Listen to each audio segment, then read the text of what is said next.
This happened in Pakistan when I was there.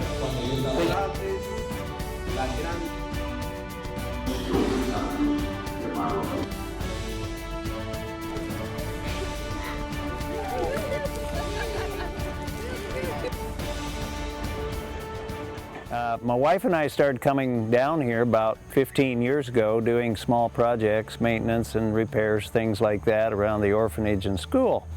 It's an international children's care orphanage and vocational school nearby. We realized the critical need for water. They were pumping out of the river, there were a lot of disease problems, a lot of parasites. This has been a real blessing for us because we have noticed a change in the quality of the water that we are now consuming. And we are no longer having the intestinal problems with parasites that our community has had in the past, especially with the children. A lot of them have very shallow hand-dug wells that you look down in these wells and there's stuff swimming. I mean, you don't have to have a microscope to see problems. You can see it right there. There's 15,000 people every day that die worldwide because of bad water or the lack of water. And another way of saying that is that 80% of the hospital beds in the world are filled with people from waterborne diseases or from the lack of water. The first wells that we drilled on the campus of the orphanage and school, they got their water strictly from the river. And that river in the 60s and 70s was okay because there were no villages upstream. Now there are villages upstream, and those villages, the people upstream, whatever's done is done in the river, so it just comes down to them. We have one village that had just kind of a little pond type thing that they got their water from. You wouldn't let your animals drink out of this water. I mean, it is just absolutely gross, and people were dying because of it. Well, my mom is a midwife, and she went out to a village a couple years ago, and before we put wells in, and she went to go see the pregnant woman, and there was, I don't know, maybe 3 or 4, and she saw them and they were doing well, and then she came the next year and went to go see all the babies, and all of the babies had died. And then that same year when all the babies died, Wflhd went and drilled a well there. And then there's other people that were pregnant, so she went and saw them. and then the next year she came, she went to go see all the babies, and all the babies had lived. And so it really made a difference that Wflhd drilled the well, and it made a lot of difference. Now they have a hand pump. They have no electricity, so they can't run an electrical pump, but they have actually a merry-go-round pump is what we've put on their well. And when they play on the merry-go-round, it pumps them water. And I'd said many times after I left here that first year that, God willing, if I ever could, I would like to come back and drill a well there in Kanoa. And last year we were able to do that. And what a tremendous blessing that was. We went back there this year, and the merry-go-round pump that we were able to build is still working, and the people have fresh water. And the fruits of your labor. I had a heart attack the year before I came the first year, and was basically told by my doctors that I couldn't lift anything over 5 pounds. And the only thing that they could do for me was a total heart transplant. And yet God, in His mysterious ways, chose to heal my heart, and I'm perfectly fine now. I got a transplant, but it was God-given. And so for me, that's probably been the greatest miracle, the fact that I can do the physical things that I need to. I have no problems whatsoever with my heart. The second year I was here, we drilled for a little village called Kanoa, and I learned that every year in that village's history, at least one baby died before it reached the age of 1 year old. We drilled the well the second year that we were here. This is 5 years ago now, and since that time they've not lost one baby. Simply because of the fact they've got clean water for the first time ever. We can physically see the difference. in the bodily makeup of the villagers where we've drilled wells, because now they have clean water. They're not getting water that's full of parasites, and we can see the difference in their bodies. We see the little kids with their big bellies, and now we don't see that big belly anymore with full parasites. So it's a great, wonderful thing. Y en el cual también hemos visto el impacto. We have seen the impact that this has had in the population of children under 5 years of age, which principally has been impacted by diarrhea. This produced dehydration and, in many cases, even death. The bottom line of this project, that benefits the population, is that we have seen a decrease in diseases that were transmitted through the water, and this has minimized the mortality rates. It is beyond my knowledge of the English language to be able to express the quality of water that they have before we provide them water. They have water from places that I don't think we would even let our animals drink it in the States. And after seeing some of the places that these people are getting their drinking water and their potable water, I've seen positive results, and have heard, just in the 2 years that we've been here, heard very positive results in the health, especially amongst the young, amongst the kids. That's where the greatest impact is. About 8 years ago, our son and his wife were primarily responsible for providing funding for a well. We thought, let's drill a well at the orphanage and school, and then it'll be taken care of. We decided, well, we come from a drilling family, drilling background, let's try it ourselves. So we started drilling 4 years ago. What we began with was providing safe water for the orphanage and school there. And just miracle after miracle from there on has brought us to where we are today with 2 drill rigs, a pump truck. We have a shop down there now, and a lot of other equipment down there. We arrived the first week of January this year, and now it's coming close to the first week of March, so our time is up. And we have provided 6 wells. We're moving on to number 7 today. Total, over the few years we've been working, we've provided probably over 30 wells.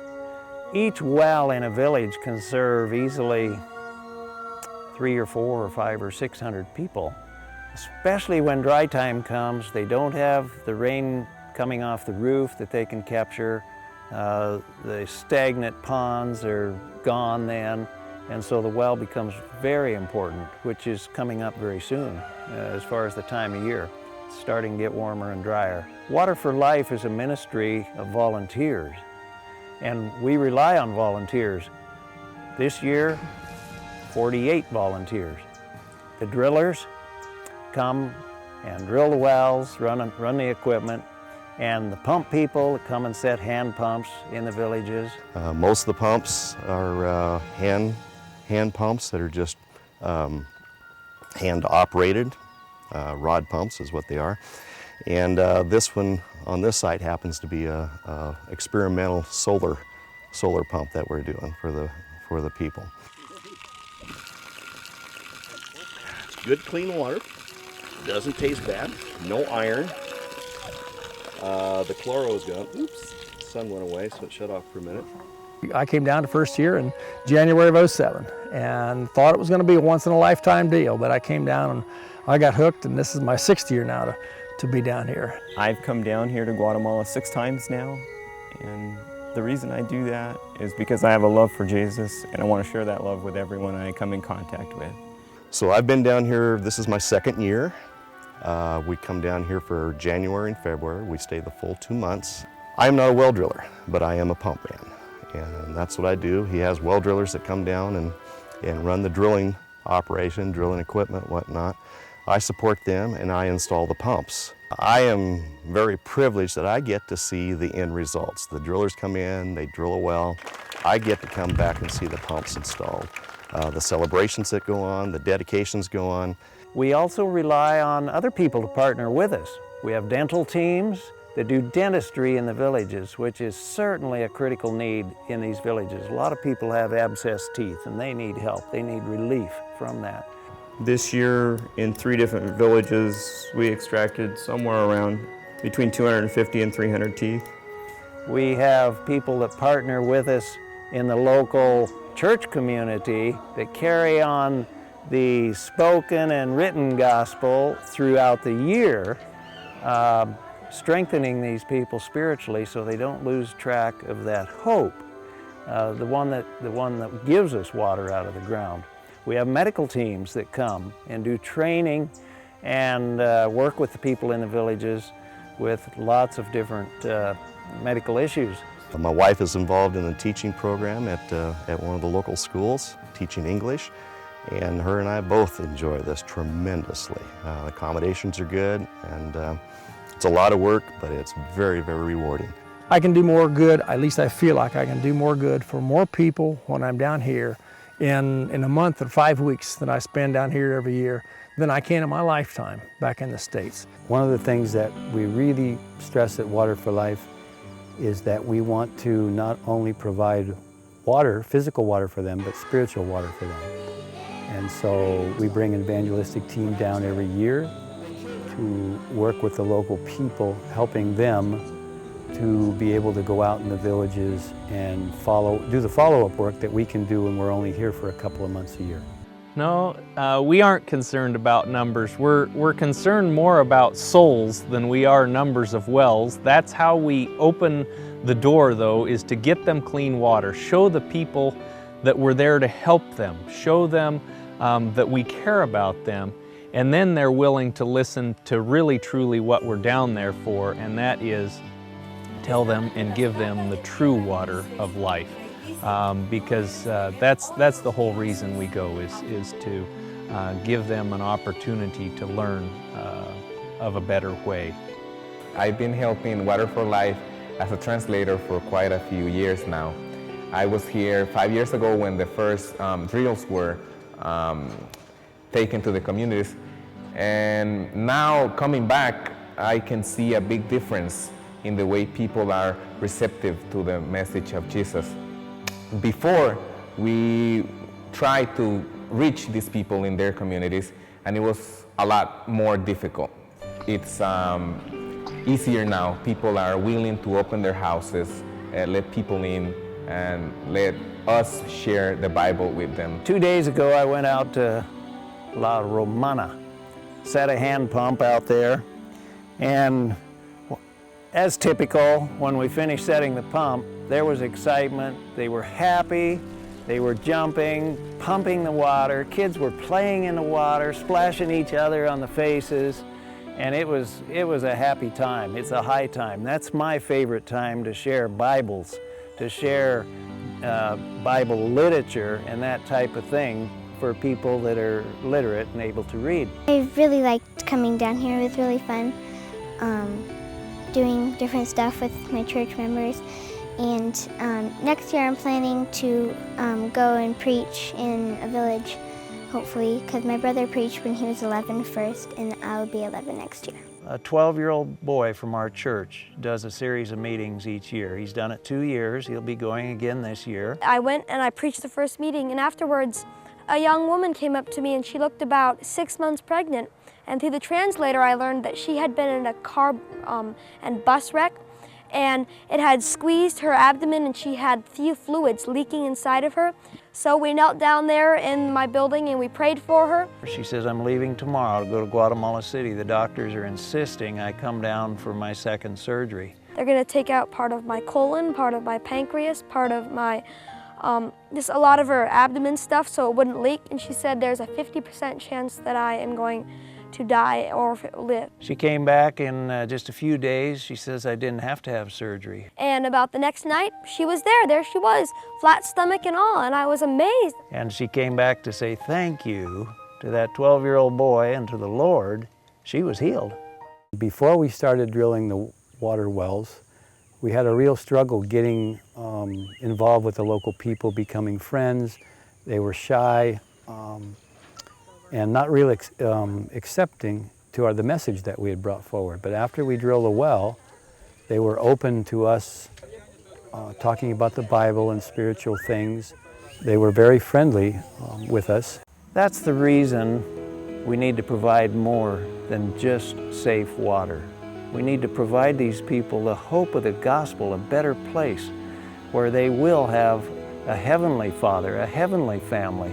This year's evangelistic efforts were pointed towards the student body here at ECAP. We brought in James Rafferty, an international speaker who speaks to young people, and it seemed to be very well accepted. And we're hoping to reach the whole student body.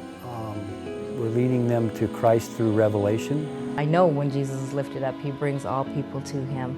And the fact that we can give the spiritual water as well as the water that's physical water, it's bringing people together and it's helping the society here in this area. And I know that Jesus must be smiling on this project, and I'm grateful to be a part of it. You can be a volunteer also. We need prayers. We need donations. That's how this ministry runs. I would say that it's an amazing experience. I don't think it's possible to experience what I'm experiencing here in the States. No. It's unbelievable. It's lots of fun. Very, very fun. Well, basically I work 10 and a half, 11 months out of the year so I can come back down here and do this again. Never dreaming 7 years ago that I'd be doing this, but like I say, I've just really fallen in love with it. And when you come over here and you drill a well for these folks over here, and you can actually see on their face the eyes of the children when they get their hands on a clean water and they put it in their mouth and it tastes so good and so cold. And you look at them and you see them, you know, this is what it makes me come back. This is what it makes me, like Bucky say, work 10 months out of the year, prepare for 1 month and come over here for 1 month, you know.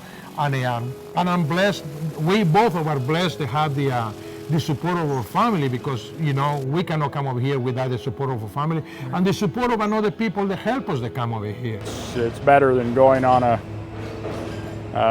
cruise or something like that. I feel like I'm accomplishing something. We come down here and help out drilling a well for a village and maybe make the world a little better place because you've spent your time here rather than just going out on a cruise or something and enjoying yourself being in the sun.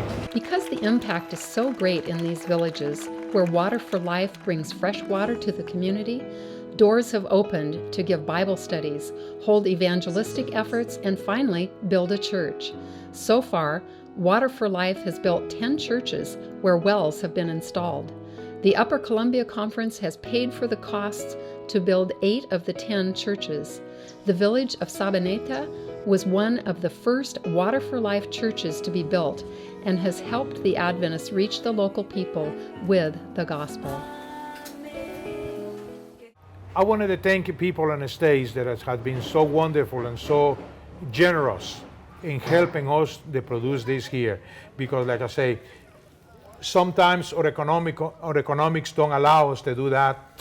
They help so much, but we go ahead and come over here on our own, you know, and take a month of our lives, you know, a month of a life, you know, a month of a year. It's not a big deal. In the wintertime, it's cold in the States.